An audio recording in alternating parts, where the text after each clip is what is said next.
वीर तुम बढ़े चलो, धीर तुम बढ़े चलो, सामने पहाड़ हो या सिंह की दहाड़ हो, वीर तुम बढ़े चलो, धीर तुम बढ़े चलो। ये एक बहुत ही प्रसिद्ध कविता है। इसका मतलब ये होता है कि आप लगातार बस बढ़ते रहो, चाहे सामने कोई भी समस्या हो। लेकिन इस समस्या के पार क्या होता है, आपको एक सफलता मिलती है, एक मंजिल मिल जाती है। बस उसी को एक तर्ज मानते हुए आप समझिए कि आईआरबी जीडी का आपका वैकेंसी निकला है। ये आईआरबी जीडी होता क्या है, इंडियन रिजर्व बटालियन। उसमें जनरल ड्यूटी की वैकेंसीज निकली हैं आपकी, लगभग 17,000 से भी ज्यादा निकलने वाली हैं।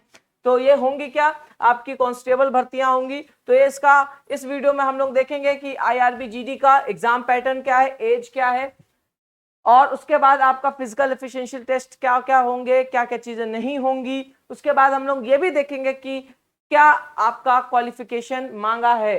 चलिए शुरू करते हैं आपकी आईआरबी जीडी कांस्टेबल की 2023 की भर्ती को। और टोटल पोस्ट इसमें लगभग 17,000 के पास हैं। तो आप तैयारी करिए, आपके पास 17,000 पोस्ट भरने की पूरी वैकेंसी, पूरा चांस है। अब यहाँ पे हम देखेंगे पद कहाँ कहाँ निकले हैं, जो आपका एक सर्कुलेशन है उसके हिसाब से जम्मू कश्मीर में आपके 5,000 पद हैं। उसके बाद अगर हम छत्तीसगढ़ की बात करें 4,000 पद हैं, झारखंड की बात करें तो 3,000, उड़ीसा की बात करें 3,000, महाराष्ट्र की बात करें तो 2,000। आप एक चीज कॉमन पाओगे, ये जितने भी राज्य हैं सब कहीं ना कहीं नक्सल प्रभावित हैं। तो बिल्कुल सही समझे आप लोग, ये जो आईआरबी जीडी वाली वैकेंसीज होती हैं ये आपकी नक्सल प्रभावित क्षेत्रों के लिए ही होती हैं, रिजर्व पुलिस के रूप में।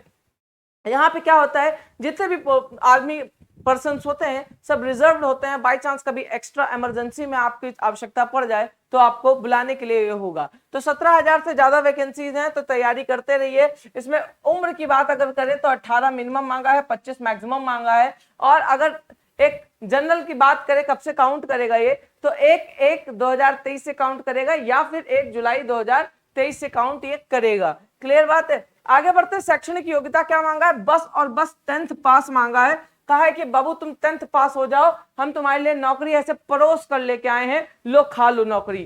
ठीक है, चलो आगे की तरफ बढ़ते हुए देख लो कि आवेदन कब से शुरू होने की संभावना है।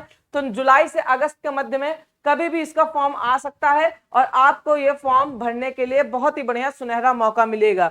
अब मौका तो मिलेगा, तो उसमें फीस क्या रखी गई है इन्होंने, तो फीस इन्होंने रखी है ओबीसी, जनरल और ईडब्ल्यूएस के लिए 100 रुपए, बाकी सबके लिए 0/निल सन्नाटा।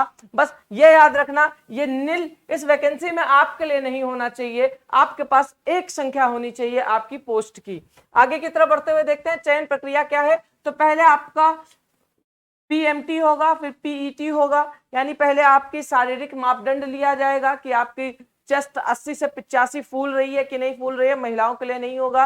उसके बाद वजन वगैरह देखा जाएगा, फिर उसके बाद आपका हाइट वगैरह देखा जाएगा कि पुरुष की 170 हाइट है कि नहीं। एक बात याद रखिएगा, ये जो हाइट बताई जा रही है वो जनरल कैटेगरी की बताई जा रही है, जो अन्य होगा आरक्षण के हिसाब से आपका वो सेट होता रहेगा। बाकी एक बार जब नोटिफिकेशन आएगा तो उसके विषय में हम लोग बात कर लेंगे। फिर आपकी लिखित परीक्षा होगी, लिखित परीक्षा आपकी 100 क्वेश्चन की होगी, 120 मिनट की होगी। ठीक है, क्या क्या होगी सारी चीजें मैं आपको बताऊंगा। फिर चिकित्सा परीक्षण होगा, फिर चिकित्सा परीक्षण की समीक्षा होगा।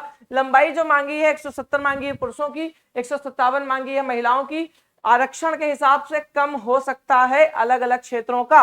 उसके बाद चेस्ट की बात करें सिर्फ पुरुषों का तो 80 से 85 मांगा है। 80 आपका सामान्य होना चाहिए, 85 आपका फुलाने के बाद होना चाहिए। 80 से 85 इसलिए मांगा है क्योंकि ये कहीं ना कहीं 18 से 25 साल के बच्चों को मांग रहे हैं और ये इस समय के इतनी आपकी चेस्ट होने की संभावना होती है। उसके बाद वजन की बात करें, महिलाओं का वजन काउंट होता है तो वजन लंबाई के अनुसार होना चाहिए, जितनी आपकी लंबाई है उसके अनुसार एक मेथड होता है, उसके हिसाब से आपका वजन निकाला जाता है। अगर फिजिकल एलिजिबिलिटी की बात करें, जो दौड़ भाग है वो क्या होगा, 5 किलोमीटर 24 मिनट में दौड़ना है मेल को, उसके बाद 1.6 किलोमीटर दौड़ना है 8.5 मिनट में किसको, फीमेल को। इतनी बातें क्लियर है। अब लिखित परीक्षा का प्रारूप समझ लो कि ये जो आपकी मान लो इंग्लिश और हिंदी, ठीक, इंग्लिश और हिंदी सुबह 7:30 बजे आपकी इंग्लिश की क्लास होगी। ठीक है, सुबह 7:30 बजे आपकी इंग्लिश की क्लास होती है। फिर उसके बाद 9:15 पे आप आ जाओगे किसके लिए, करंट अफेयर्स की क्लास के लिए। फिर उसके बाद आप आ जाओगे 12 बजे आप आओगे हिंदी की अपनी प्रैक्टिस के लिए। हिंदी की प्रैक्टिस कराई जाएगी, फिर 2 बजे आप आएंगे अपनी जीएस की प्रैक्टिस के लिए, फिर आप आएंगे कहीं ना कहीं शाम को 9 बजे आपकी मैथ्स की प्रैक्टिस के लिए, ठीक है, और रीजनिंग की प्रैक्टिस के लिए। क्लियर है? और इस समय के बीच में 2 से 9 के बीच में कई सारी एक्स्ट्रा क्लासेस भी आपकी कराई जाती हैं आपके नॉलेज को बढ़ावा देने के लिए। तो गणित के 25 क्वेश्चन आएंगे, 25 नंबर के आएंगे, तर्क शक्ति 25 क्वेश्चन 25 नंबर के, हिंदी अंग्रेजी 25 क्वेश्चन 25 नंबर के, जीके जीएस 25 क्वेश्चन 25 नंबर के। क्या ये ऑनलाइन होगा या ऑफलाइन होगा? सीबीटी होगा या आपका ऑफलाइन होगा? तो आप एक बात समझिए, जो आपका पहले कराती थी, जो आरआरबी पहले करवाती थी संस्था स्वयं, तो ये ऑफलाइन करवाती थी, तो ये पहले ऑफलाइन करवाती थी, लेकिन अब जो होगा, क्या ये सीबीटी होगा, तो इसके लिए आपको नोटिफिकेशन का इंतजार अवश्य से करना होगा। आगे बढ़ते हैं। तो अभी तक तो ऑफलाइन होता था, अब ऑनलाइन होगा या नहीं होगा इसके बारे में पता नहीं। तो पहले आप फिजिकल के लिए तैयारी करेंगे, सबसे बढ़िया है ना, अगर फिजिकल आपका क्लियर हो जाता है तो सबसे बढ़िया मौका रहता है कि आप फिजिकल क्लियर हो गया तो संभावना हमेशा बनी रहती है कि आपको नौकरी मिल जाएगी, क्योंकि अगर आप फिजिकल की तैयारी करके आप पास हो गए हैं तो कहीं ना कहीं आप इस बारे में तय रखिए अपने आप को कि आप क्या हैं, आप इस जगह पे फॉर्म आगे बढ़ सकते हैं, आपको एक सिलेक्शन सीट मिल सकती है। तो ये आपकी क्लासेस चलती हैं यूट्यूब पर, फ्री क्लासेस हैं, बिल्कुल फ्री ऑफ कॉस्ट क्लासेस हैं, आप बढ़िया तरीके से ज्वाइन कर सकते हैं इनको। उसके बाद अगर लिखित परीक्षा का प्रारूप की बात करें तो वही जो मैंने आपको बताया कि 100 क्वेश्चन होंगे, 120 मिनट मिलेगा, एक क्वेश्चन का 1 नंबर मिलेगा, और कोई भी नेगेटिव मार्किंग अभी तक नहीं थी, तो संभावित है कि ये नेगेटिव मार्किंग ना ही रखें, क्योंकि आपको पता है कि पहले पीईटी हो जाएगा तो बच्चा सारा का सारा वहां तो मैक्सिमम तो बच्चा निकल ही जाएगा। क्लियर है? चलिए, तो ये रही आपकी सेशन। ये अगर आपको कोई डाउट हो आप पूछ सकते हैं, ठीक है,